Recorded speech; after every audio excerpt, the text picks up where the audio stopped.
अस्सलामुअलैकुम नाजरीन, आप देख रहे हैं न्यू बीबीसी न्यूज HD और मैं हूं आपकी मेजबान सना चौधरी। शामिल करते हैं आज की अहम खबरें।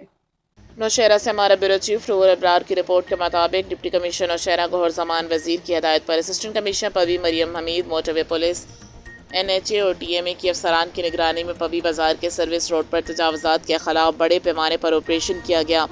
इंतजामिया की जानिब से हैवी मशीनरी और मुतल्लिका अमले की मदद से सर्विस रोड, फुटपाथों और अवामी गुजरगाहों पर कायम गैर कानूनी तजावजात को हटा दिया गया।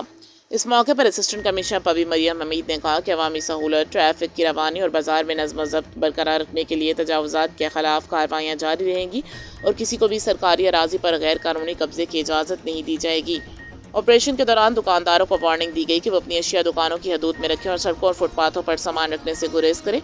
बसूरत दीगर कानून के मुताबिक कार्रवाई अमल में लाई जाएगी। शहरियों ने इंतजामी की इस कार्रवाई को सराहते हुए कहा कि तजावजात के खात्मे से न सिर्फ ट्रैफिक की रवानी बेहतर होगी बल्कि पैदल चलने वालों को भी सहूलत मुयस्सर आएगी।